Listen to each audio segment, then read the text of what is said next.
Today on CityCast Madison. You better work! Looking for something to do this weekend?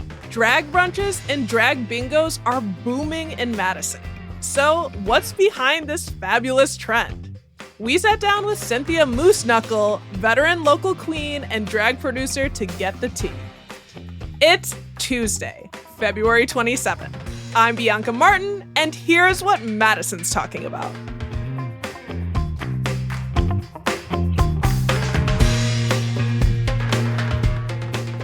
Cynthia Mooseknuckle, hello. Hello, everybody. For folks who haven't seen you yet at a brunch or bingo around Madison, tell us about yourself and your name. Okay, so my name is Cynthia Mooseknuckle. The moose is loose in Madison, Wisconsin, everybody. Yes. I have been a drag queen in the Madison scene coming up in July. It'll be 10 years now. I'll be celebrating my 10-year anniversary. Hey.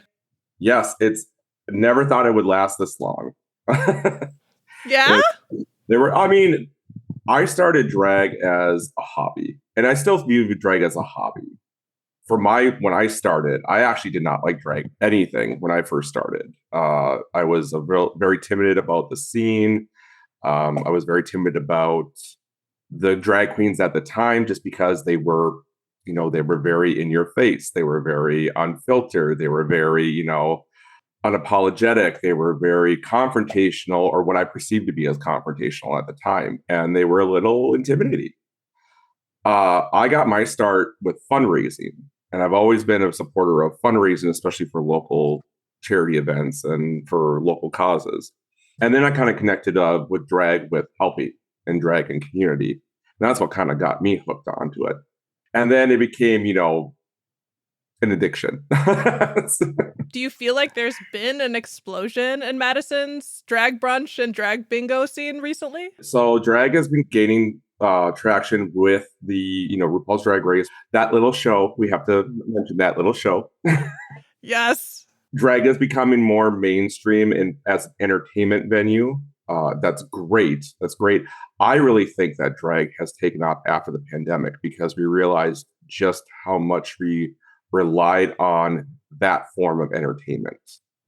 I think that drag has been around and people haven't really discovered it. Well, after the pandemic, they discovered it and they realized they needed it, and they haven't had it for so long. So I was very surprised, because the pandemic really pushed drag performers to the limit on what can you do with all these restrictions, who's going to be adaptable, who can still make it marketable with all the restraints. It really brought out the business savviness of us as performers and artists, which is, unfortunately, that's what you need to do. You need to have those skills. Every artist is a business person, in my view. And the pandemic, as terrible as the pandemic was, it really did drive us to adapt those skills and flourish in those skills. And with that, when the floodgates were back open, when everything came back open again, the public was just craving for the content, and we delivered. I was curious, do you ever hear from newcomers what's drawing them in? Is it the kiki? Is it the performance? Is it everything? Like, for me, I just resonate that it makes so much sense that people were hungry for this content, because drag for me brings me so much joy. Like, it's joy, like not just happiness. It's like this sort of like light within me. And I'm curious, do you ever hear from folks who come and see your shows who haven't, because you said there's been an influx of new support for the scene? What I love about the people who are new to drag, because I always ask at every event that I do, I ask who are newcomers to a drag show, bingo, whatever. So the visual shock is there. They're taking it all in the first 10 seconds that you walk out. They take it all in. What's best is when they follow up with the questions. They want to know, how does the process work? They want to know more. They're hungry for, like, how do you get from you as a muggle to this beautiful statuesque thing? And I really enjoy that aspect of the drag role, because then you're a teacher. You're an instructor. And it's great because, Oh, your body is so amazing. How do you do that? Well, I went to Home Depot and Build-A-Bear and got sectionals, and this is a corset, and I can't feel my kidneys. Yeah. I mean, that was for me as one of my very closest friends was a honeybee at Plan B, Emma Leda. Oh, the honeybees. The honeybees. The biggest surprise to me was how, I mean, and it shouldn't be. I'm wearing red lipstick right now. I love makeup, but the amount of effort and money and what goes into building the spectacle, the spectacular outfits that y'all wear. I mean, it's a lot. It's a presentation, and it's a presentation that you have to build up because you have to be able to grab the person's attention within the first 10 seconds. Otherwise, you've lost them. So sometimes I wake up and I'm just like, I'm going to be a pretty PowerPoint. How do I get them on the first slide? It's a planned out process. You have to, what's my color scheme going to be? What's my music choice going to be? Is my outfit going to pair with the music choice and the color scheme? Is my body fit enough to possibly try an 8 count? like, uh, you have to go through that, planning stage well before you get on stage. And then it all kind of ties and flows together. Now, does that come right away? Absolutely not. Trial and error is a very important thing with drag. Also, anything can be made to look very expensive. I'll tell this, baby queens out there, you do not have to be wearing designer stuff. You do not have to be wearing, hundreds and hundreds of dollars. You can make it work. I will say this though, if you're making it work, you're making the cheap looks look great, and then you have 3 other people copying you with the same look, start changing your thing up. Yeah, so let's talk about some of the brunches in Madison. For folks who've never been to a drag brunch, maybe been to a drag show or know the idea of a drag show, what can folks expect at a drag brunch? Well, just for clarification, a brunch is during the daytime, which is not a natural lighting situation for a drag queen. We're in God's light, full of God's light there. No, for a drag brunch, it tests you a little bit more as a performer for a brunch because in a brunch setting, in a day setting, it's already assumed as an all ages. When you're in a club, there are already kind of prerequisites that are given to you. Okay, it's a nightclub. People are of a certain age. Everything is on the table. Most things are not off limits. When it comes to a brunch, you have to go through your personal PR mentality and be like, all right, I'm going to do this. Who's going to be there? What's my target audience going to be? Are there going to be children in there? I better assume that there are going to be. So then I need to know, is my music going to be appropriate? Yet, is it also going to stand out and be enjoyable by the entire crowd? Can you give an example of a recent number that you picked for a drag brunch? Yeah, so my last brunch that I did was at Garber's Feed Mill. It was our winter January brunch, along with myself, Karma Zavich, and Cass Marie Domino. And it was 150 people, sold out brunch. And I don't know if you are familiar with Garber's Feed Mill over in the Atwood area. It's a huge, huge space. And so we did numbers that are a little bit longer. So I took some numbers that I mashed up and I made sure to have clean versions of my songs because I'm like, there's 150 people here. Yes, they're drinking mimosas. Yes, there's that. Watch, there's going to be one baby in that audience, be one child in that audience. And sure as heck, I was talking about it too. I'm just like, oh, I didn't see a baby. Then all of a sudden, someone lifts up a baby underneath the table. There's the baby. There's that one baby.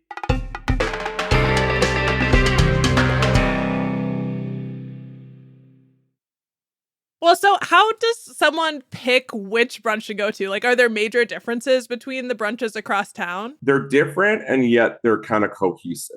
We all kind of came up in the same scene together. However, you're going to get a different experience. Some show hosts are going to be a little bit more standoffish. Some show hosts, like myself, are a little bit more interactive. I definitely like crowd participation and crowd interactions. I do love celebrating events, milestones, divorces,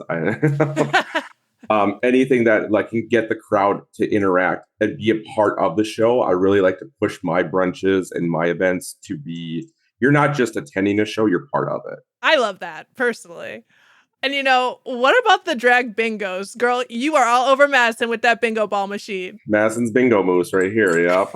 And how quintessential Wisconsin or like Midwest is bingo. And also like bingo has been around. I mean, I remember my grandparents taking me to a VFW bingo. And let me tell you, VFW bingos are dangerous. Dangerous. Like, and there's always that lady, her name is Ruth. We won't talk about her, but if you mess up her bingo, she might flip a table. For someone that's 86, that's impressive. But to like reinvent an old pastime so that not only can you have generations before you, but generations after you sit at the same table and still enjoy this game. I mean, that's what I love about the drag bingos, is that it's literally a time capsule in front of me. Like I've got years and years of generations in front of me enjoying the same game together, but it's in a fun, interactive way that they're like rediscovering it again. It's almost like like euchre or something. Yeah, euchre is drag euchre's coming, okay? It's on the move, y'all. Get hip it's to on it. The way. Yeah, I went to a drag bingo at the comedy club, and I mean, I don't mean to be a Luddite, but that place was full. That place, I bet it like sold out. I was just surprised, not because I don't think it's popular, but it was so many young people playing bingo, which is like, you think of it older, but there was multi-generational and it was fun. Like I was like having fun and like being cheeky with the group right next to us. And they were like probably 30 years older than me. It was pretty lovely. One of my favorite things about the bingos, especially for my bingos, is that I'm bringing drag with bingo into venues that haven't been traditionally queer or have a history of being anti-queer, and kind of introducing myself as, hey, I'm here as an entertainment venue, but I'm also a queer artist. And representation and just being present has opened the doors not only just to my career, but has also exposed a lot of, hey, we're part of your community just like you. We like these games just like you. One of my favorite ones, love this venue. I love this venue when I was in school here at UW-Madison too. Jordan's Big Ten Pub on Regent Street. Okay. Never thought in my wildest dreams that I would be hosting Drag Queen Bingo at Jordan's Big Ten Pub of all places. This was the college of college bars. And lo and behold, it's one of their more popular nights. It is constantly packed every month, and we have been doing it for over 3 years.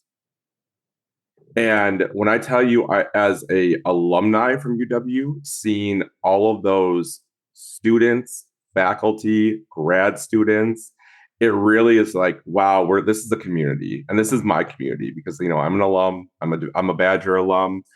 I remember being in there depressed after a final. I wish I had a drag queen to cheer me up at that time. Truly. And it's the first time that they've had drag anything on Regent Street, and now it's one of the more popular things. Like it's always been there. That's wild and beautiful. You were talking about how bingo is such a like Wisconsin thing. And you're also doing meat raffles, which is like Wisconsin as Wisconsin as it gets. That is very Wisconsin, the quintessential Wisconsin, I would say. Yeah, what happens at a drag meat raffle? So what we do is we'll usually do anywhere from 10 to 11 rounds. And we get all of the meat from local sources. Jennifer's Market on Willie Street. I don't know if you've ever been. Wonderful, wonderful people. They help out the community so much. It's great to go through them. So that's where all the meat is provided. Okay. So they give us a lot, and then what we do is we'll go and raffle off each round. So we'll have the quintessential paddles. So you'll have either paint stick paddles or popsicle sticks or whatever. And you just go around and you sell these paddles. People can buy as many as they want to try to raffle it off. And we just raffle whatever pounds of meat off every round. And the beautiful thing about it is that every meat raffle, a portion of the proceeds goes to a local charity. And that's what I love, where it kind of like comes full circle with how I got my start with drag is I did it for fundraising. So I'm doing something that's for fundraising, and yet everyone's having fun while doing it. I love working with the last one we did at Youngblood on the North Street side was for PFLAG. I've done a couple things for PFLAG. Also, we've done some bingos with United Way. So there's several organizations that I have worked with personally, and it's great. It's beautiful, kind of giving back to the community in a way that I know how to. Like, it's not just I'm out there collecting money on the side of the road or something like that, but it's like doing my art to help people. Yeah, you've touched on it a little bit, but with all this going on, this boom that's happened and being a performer in Madison for so many years now, how do you feel seeing this, the mainstreaming of drag? Like I said, I still view drag as a hobby for me. Even though it is more and more, it could be potentially full-time a business for myself. I'm moving in those directions right now, just to kind of capitalize on the tenure I have and the opportunities that keep coming my way. I never thought in a million years that this could be a viable career. I never thought that you could be a artist. I come from a very small town mentality where it's like you go to school, you be a tradesman, go get married, you do all the hetero stuff. Or Yeah. and being an artist was looked down upon because they didn't make any money. That's kind of how I was brought up. So it's just kind of weird. It's very weird or beautiful just to see the flip of that. Like, the universe always kind of throws you a curveball and always kind of wants to put your assumptions on its head. And I love it that it's not just drag. On top of drag becoming mainstream, hair designers, costume designers, makeup artistry, nail designer, I mean, everything that comes along with it, it's an industry. And now not only are drag performers being lifted up into the spotlight and into the light, but all the team that built this drag queen up is being lifted up into the spotlight and into the light. Where do you see this trend of drag brunches headed next? Like, could there be a bust after this boom, or Shantae, drag bingo and brunch, you stay?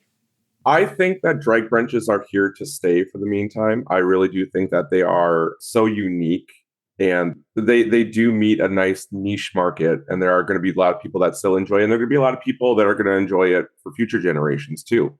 I would like to see a little bit more of the drag brunches collaborating with the new sobriety culture coming in.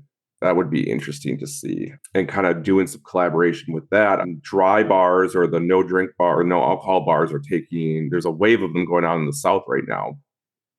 And I would really like to see like some sober January drag brunch and see how that works out. I would also like to see take drag on the road. Like, where's our drag road trip? I don't know, but I want to be there. Cynthia Mooseknuckle, before we let you go, are there any last thoughts about the Madison drag scene and your work there?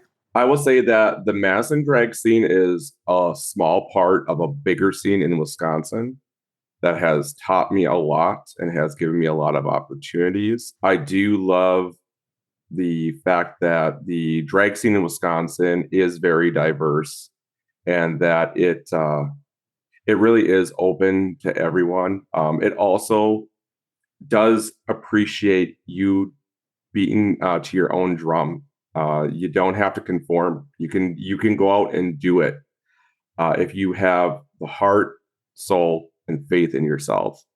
You can go out and be your own performer and beat the tune of your own drum. And for all of you young low queens coming up, just believe in yourself. That's all it takes. Cynthia, thank you so much. Thank you for having me. That's Cynthia Mooseknuckle, Madison drag queen and drag producer extraordinaire.